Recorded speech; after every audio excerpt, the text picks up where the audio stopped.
Hi Butterfly, Eva Lane from anxiousrelief.com, and today I would like to talk to you about anxiety causing neurological symptoms.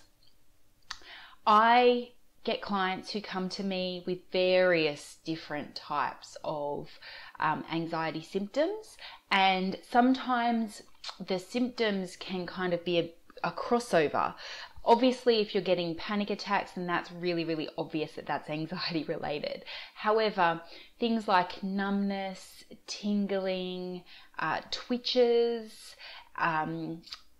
like tricks of the eye, poor vision, like vision tricks, and also hearing things in your brain as you're trying to go off to sleep, manifestations of neurological symptoms that can be caused by anxiety. And people say to me, my symptoms are so real, like I feel them, I absolutely feel them in every part of my body. And I'm here to say, yes, I've experienced it myself. I've had cases of numbness and tingling that have come on quite abruptly and quite quickly and have stuck around for weeks and months, not caused by a pinched nerve, not caused by any problem with my brain, but simply caused by anxiety. And obviously I had to get those things checked out. Obviously I had to go see a physiotherapist, and I also see a neurologist as well. But anxiety is definitely a trigger for some of these neurological symptoms. But the difference is that neurological symptoms that are caused by anxiety do resolve when the anxiety is removed. So let's just talk about how anxiety symptoms can have a neurological manifestation. Anxiety is caused when your mind, body, and spirit get very tired and fatigued and worn down, and your fight or flight reflex becomes extra highly honed during this time as a way to try to make up for the fact that you're not feeling 100% yourself and in yourself. So you're going to be extra reactive and extra sensitive to your symptoms and extra sensitive to what your brain may be perceiving as a threat during times when your body, mind, and spirit are extra tired.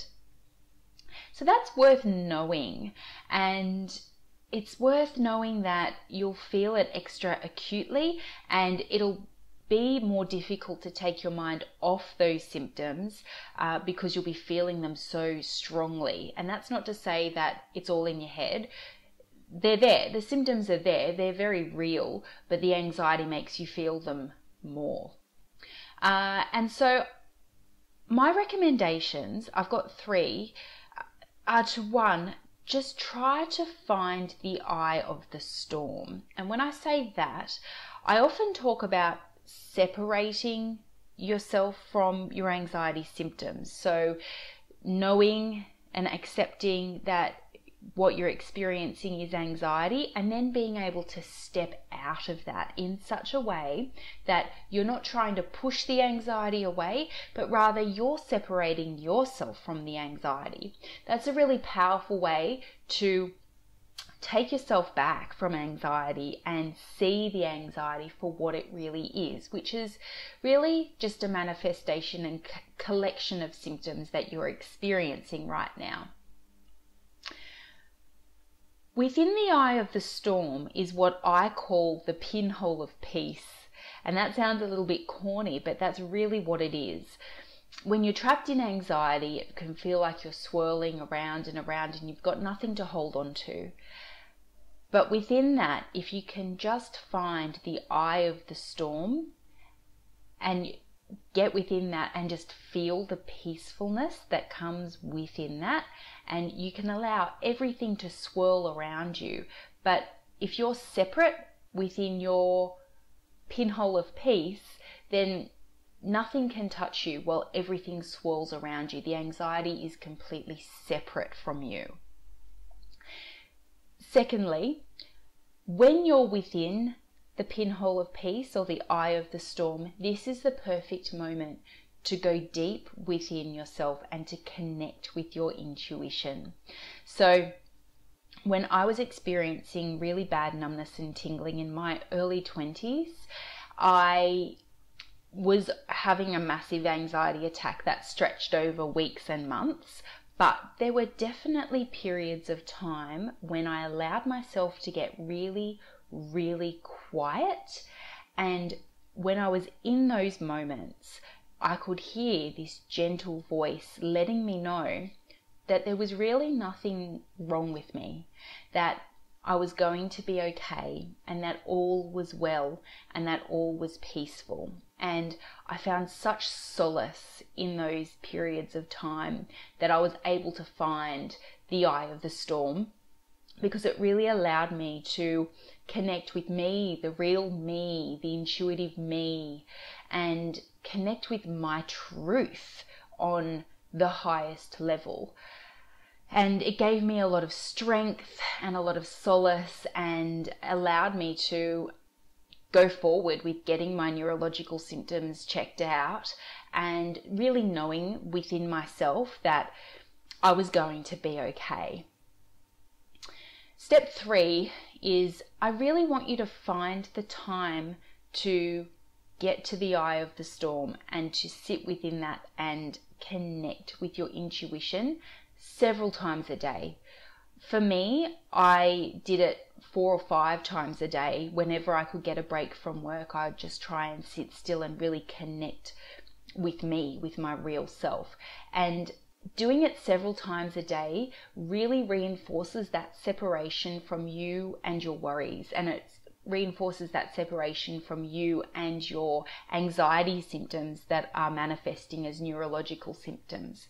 It means that you get that energetic space and that distance that you need to step into your own power, to really feel yourself again, to feel you again, and to know what it's like to feel like you again.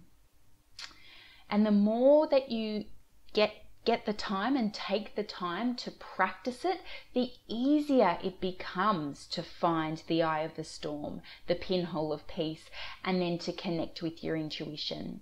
So at first, you might just be thinking, I find the eye of the storm, and then connect with my intuition. And you might not feel the changes right away, but as you do it more often, you train yourself gradually to be able to get to that point of peace and to be able to connect with your intuition and hear the guidance and the knowledge of the real you beneath all of this anxiety, beneath all of this neurological symptoms that you're currently experiencing, and you'll hear the whisper of truth. So important. Several times a day. Do try to do this. Over on my website, anxiousrelief.com, I have a grounding exercise which is fantastic for people that are experiencing anxiety symptoms that are manifesting as neurological symptoms. What grounding does is allows you to gather your energy that's floating out there all around you, completely scattered, bring it into yourself, and then connect with the core of the earth again. It's a really good way that you can find the pinhole of peace, or the eye of the storm. And once you've grounded your energy, it's so much easier to connect with your intuition and to know the voice of your intuition when you hear it. Grounding is one of the first steps that I teach any client that comes to me for help with their anxiety, and it's a foundational step that you really need to bring into your life if you're going to heal anxiety in your life, which you totally can. It's totally doable. These neurological symptoms won't last forever. Once you've calmed the anxiety down, the neurological symptoms will calm down. They did for me, and they will for you as well. Go forth, download my grounding exercise, take those steps of finding the eye of the storm and connecting with your intuition, and heal from anxiety. Love and light. Bye for now.